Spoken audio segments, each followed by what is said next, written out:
વિદ્યાર્થી મિત્રો, good morning. આજે આપણે ઇંગ્લિશમાં unit 6 read 1 the blue cross.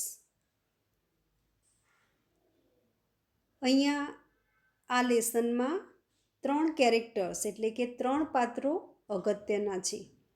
એક વેલેન્ટિન, જે પેરિસનો ફેમસ ડિટેક્ટિવ. બીજો ફાધર બ્રાઉન, કે જે એક પ્રિસ્ટ છે. અને ફ્લેમ્બો,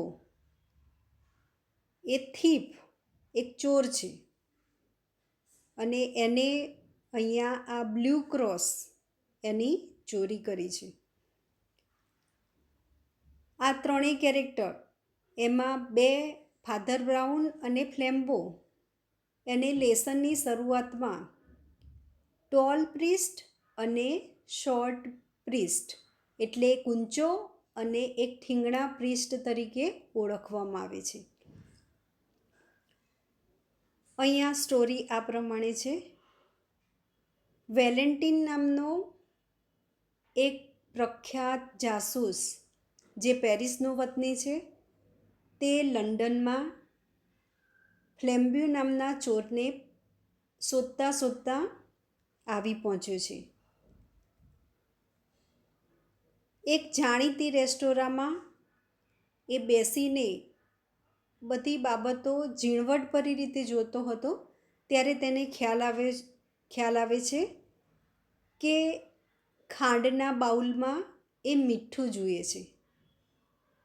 ત્યારે વેઇટર એને જણાવે છે કે આજે સવારે 2 પ્રિસ્ટ અહીંયા આવ્યા હતા અને બેમાંથી એક પ્રિસ્ટ એને તો વળી રેસ્ટોરાંની દિવાલો પર સૂપ પણ ફેંક્યો. એ બંને પ્રિસ્ટ એ રેસ્ટોરાંમાંથી ઊભા થઈને બજારમાં થઈને જ્યારે જતા હતા, ત્યારે એમને એક દુકાનમાં બેમાંથી એક પ્રિસ્ટે શું કર્યું કે દુકાનમાં સફરજન સરસ રીતે ગોઠવાયેલા હતા, તો એને આડાવડા કરી દીધા અને નટ અને ઓરેન્જના જે પ્રાઇઝ લેબલ હતા એ બદલી નાખ્યા. એટલે આ બંને પૃષ્ઠમાંથી એક પૃષ્ઠ આ બધું કરતો હતો. ત્યાંથી એ બીજી એક રેસ્ટોરાંમાં આગળ ગયા. ત્યાં એને શું કર્યું કે રેસ્ટોરાંની બિલની જે રકમ હતી એને લગભગ 3 ગણી કરી દીધી. એટલે આ બધું જ કરતાં આ બંને પૃષ્ઠ ત્યાંથી આગળ વધે છે. અને આ બાજુ વેલેન્ટિન આ બધું જ જોતો એ હેમ્પસ્ટેડ હીથ નામના સ્થળે પહોંચી જાય છે. અને ત્યાં આ બંને પૃષ્ઠને, આ બંને અત્યાર સુધી આ લેસનની સ્ટોરી આજે અત્યારે ચાલે છે ત્યાં સુધી આ બંને પોતાની ઓળખ શું આપી છે? એક ટોલ પ્રિસ્ટ અને એક શોર્ટ એટલે કે ઠીંગણો. એક ઊંચો પાદરી અને એક નીચો પાદરી, ઠીંગણો પાદરી. આ રીતે પોતાની ઓળખ આપી છે. ફાધર બ્રાઉન, જે અહીંયા શોર્ટ પ્રિસ્ટ તરીકે આપણે એને ઓળખીએ છીએ, એમને ફ્લેમ્બો પર પહેલેથી જ શંકા હતી કે આ કોઈ પ્રિસ્ટ નથી. એને પોતાની જાતની ઓળખ કેવી રીતે આપી હતી કે એક પ્રિસ્ટ છે, પણ એમને લાગ્યું હતું કે આ કોઈ પ્રિસ્ટ નથી. એટલે એને પકડવા માટે આ બધું પ્લાનિંગ કરે છે. અને લાસ્ટમાં વેલેન્ટિન ફ્લેમ્બોને પકડી લે છે. છેલ્લે જ્યારે ફ્લેમ્બો વેલેન્ટિનની હોશિયારી સામે ઝૂકીને એને પગે લાગવા જાય છે, ત્યારે વેલેન્ટિન શું કહે છે કે મને નહીં, પગે મને નહીં લાગો, પણ આપણે બંને આપણા માલિક ઈસુ ભગવાનને પગે લાગીએ. અને આ રીતે અહીંયા લેસન પૂરો થાય છે. હવે કેવી રીતે વેલેન્ટિન ફ્લેમ્બોને પકડે છે એ આપણે અહીંયા આ લેસનમાં જોઈએ. The blue cross. Valentin a famous Parisian detective. Parisian એટલે પેરિસનો વતની. વેલેન્ટિન એક પ્રખ્યાત પેરિસનો ડિટેક્ટિવ છે, કમ્સ ટુ લંડન. એક પ્રખ્યાત જાસૂસ લંડન આવ્યો. ઓન ધ ટ્રેઇલ ઓફ, આ આખો ફ્રેઝ છે ઓન ધ ટ્રેઇલ ઓફ એટલે in search of. In search of એટલે ની શોધમાં. વેલેન્ટિન પેરિસથી લંડન આવ્યો છે. ઓન ધ ટ્રેઇલ ઓફ ની શોધમાં. એન ઇક્વલી નોટોરિયસ એટલે કુખ્યાત, જે પોતાના ખરાબ કામ માટે જાણીતો છે તે. એ કુખ્યાત ફ્રેન્ચ થીફ ફ્લેમ્બો, એનું નામ શું છે? ફ્લેમ્બો કે ફ્લેમ્બ્યુ, જે ફ્રાન્સનો ચોર છે ફ્લેમ્બો, એની શોધ કરવા માટે આ વેલેન્ટિન પેરિસથી લંડન આવ્યો. Valentine notice the smallest details. અહીંયા જુઓ, આ સ્મોલેસ્ટ એટલે આ સુપરલેટિવ ડિગ્રી છે. ઝીણામાં ઝીણી વિગતો, ડિટેલ્સ એટલે વિગતો, એ વેલેન્ટિન જોતો. વેરી ક્લેવરલી, ખૂબ જ હોશિયારીથી જોતો. He has the extra ordinary એટલે અસાધારણ. એબિલિટી એટલે ક્ષમતા. વેલેન્ટિનમાં અસાધારણ ક્ષમતા છે. Two place himself in the shoes of. આખો ફ્રેઝ છે આ કે two place himself in the shoes of એટલે પોતાની જાતને અન્યની જગ્યાએ મૂકવી. ત્યારે જ આપણે એવું કહીએ કે કોઈની સાચી પરિસ્થિતિ વિશે વિચારવું હોય કે એની સ્થિતિ સમજવી હોય તો આપણે પહેલાં એની જાત પર આપણી જાતને મૂકીને જોવું પડે. તો આ વેલેન્ટિને પણ એવું જ કર્યું કે પોતાની જાતને એને આ ક્રિમિનલ એટલે ગુનેગારની જાત પર મૂકીને જોયું. હી ઇઝ સર્ચિંગ ફોર, એ ગુનેગાર કે જેને તે શોધે છે એ ગુનેગારની જગ્યાએ પોતાની જાતને મૂક્યું. એ એનામાં અસાધારણ ક્ષમતા છે. Thanks to this sense Valentine notice a series એટલે આખી હાર ઓફ વેરી સ્ટ્રેન્જ ક્લૂઝ. ઘણા સ્ટ્રેન્જ એટલે વિચિત્ર અને ક્લૂઝ એટલે પુરાવા.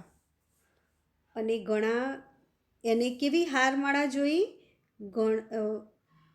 ખૂબ જ સ્ટ્રેન્જ વિચિત્ર પુરાવાઓની હાર જોઈ. Left behind by a couple of old priest. જો અહીંયા લેસનની શરૂઆતમાં તો આ બંનેને પ્રિસ્ટ તરીકે ઓળખાવ્યા છે. એટલે એમાં એક સાચો પ્રિસ્ટ છે, સાચો પાદરી છે, અને એક ફ્લેમ્બો કે જે ચોર છે, પણ એને એની જાતને પ્રિસ્ટ તરીકે ઓળખાવી છે. એટલે left behind by a couple old priest, બે વૃદ્ધ પ્રિસ્ટ પાદરીઓ પોતાની પાછળ જે પુરાવાઓ છોડ્યા છે એને વેલેન્ટિન બરાબર જુએ છે. પ્રિસ્ટ એટલે પાદરી. એઝ આ રિઝલ્ટ આખો ફ્રેઝ છે. એનું પરિણામ શું આવ્યું? હી મેનેજ ટુ ફોલો, અને એને વ્યવસ્થા કરી અનુસરવાની, ફ્લેમ્બોઝ ટ્રેઇલ, અને ફ્લેમ્બોની શોધ કરવાની એને શરૂ કર્યું. અરાઉન્ડ લંડન એટલે કે છેક તે પેરિસથી અહીંયા ફ્લેમ્બોની શોધમાં એ છેક પેરિસથી ક્યાં આવી ગયો? London. When he sits in a quiet એટલે શાંત. જ્યારે તે એક શાંત રેસ્ટોરાંમાં બેઠો છે. હી ફાઇન્ડ્સ સોલ્ટ એટલે મીઠું. ઇન ધ સુગર બાઉલ, સુગરનો બાઉલ હતો એમાં મીઠું એને જોયું. અને આ એકદમ શાંત એવી રેસ્ટોરાં હતી. ધ વેઇટર સસ્પેક્ટ્સ, અને ત્યાં વેઇટર આવીને એને શું શંકા હતી વેઇટરને? વન ઓફ ધ ટુ એટલે બેમાંથી એક.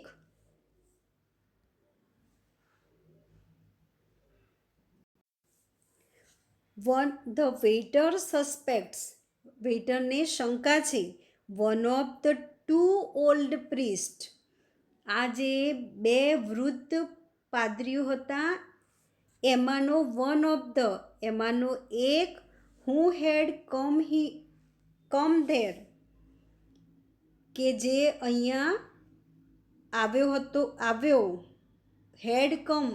હતો અર્લિયર ઇન ધ ડે એટલે દિવસના વહેલા ભાગે એટલે કે દિવસના પૂર્વ ભાગમાં એટલે કે વહેલી સવારે અહીંયા આવ્યો હતો.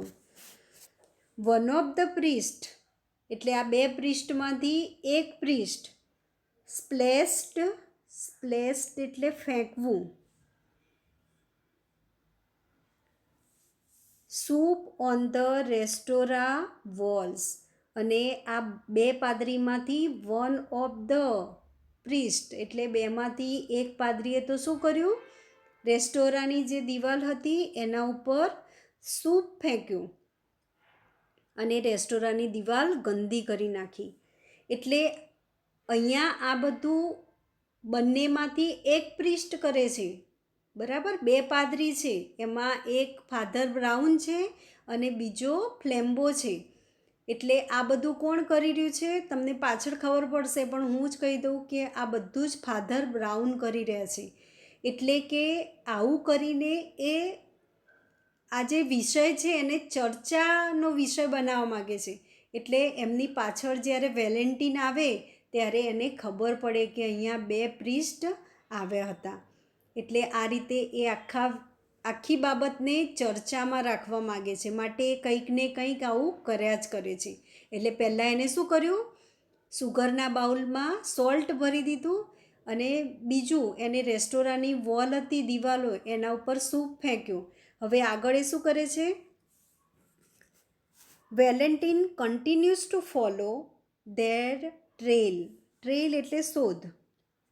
અને વેલેન્ટિને એની શોધ ચાલુ જ રાખી હતી, એટલે કે એને અનુસરવાનું ચાલુ રાખ્યું હતું કે પ્રીસ્ટ હવે આગળ ક્યાં ગયા, એમની શોધ એને ચાલુ રાખી હતી.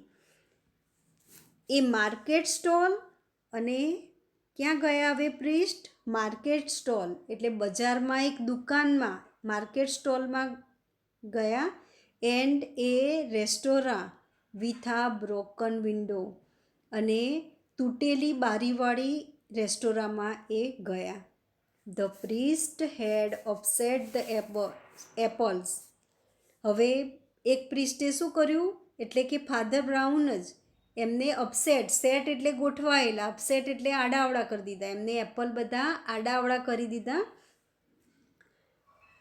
The apples in the market stall બજારમાં આ એક દુકાનમાં જ્યાં સરસ મજાના એપલ ગોઠવેલા હતા એ એમને અપસેટ કરી દીધા.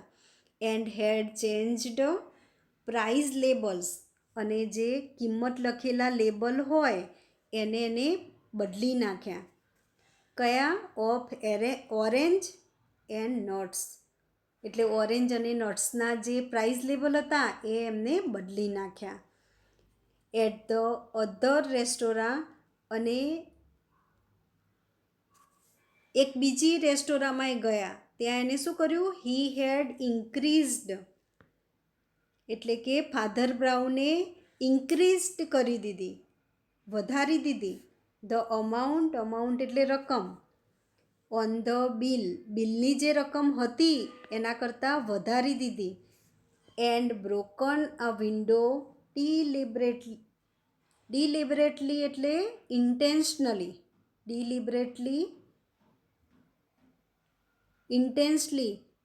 ઇન્ટેન્શનલી એટલે ઈરાદાપૂર્વક એ એમને બારી તોડી નાખી. એક તો પહેલાં શું કર્યું? એમને જે બિલની રકમ થતી હતી એ વધારી દીધી અને પછી ડિલિબરેટલી એટલે ઇન્ટેન્શનલી ઈરાદાપૂર્વક એમને બારી તોડી નાખી. ઇવેન્ચ્યુઅલી એટલે ફાઇનલી અંતે વેલેન્ટિન ઇઝ લેડ ટુ હેમ્પસ્ટીડ હીથ. એટલે આ બંને પૃષ્ઠનો પીછો કરતાં કરતાં છેલ્લે વેલેન્ટિન ક્યાં પહોંચ્યો? હેમ્પસ્ટીડ હીથ. આ એક પ્લેસ છે, જગ્યા છે, ત્યાં વેલેન્ટિન પહોંચ્યું. There he finds the simple looking priest. અને ત્યાં એને શું જોયું?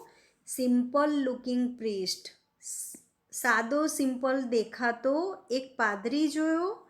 અલોંગ વિથ અનધર મેન, બીજા એક માણસની સાથે એક સાદો સીધો લાગતો પાદરી વેલેન્ટિને જોયો.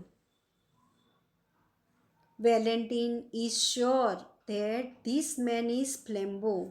અને વેલેન્ટિનને ખાતરી થઈ ગઈ કે આ માણસ ફ્લેમ્બો છે.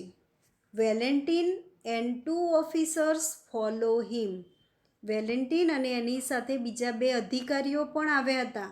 એમને ફોલો કર્યું ફ્લેમ્બોને.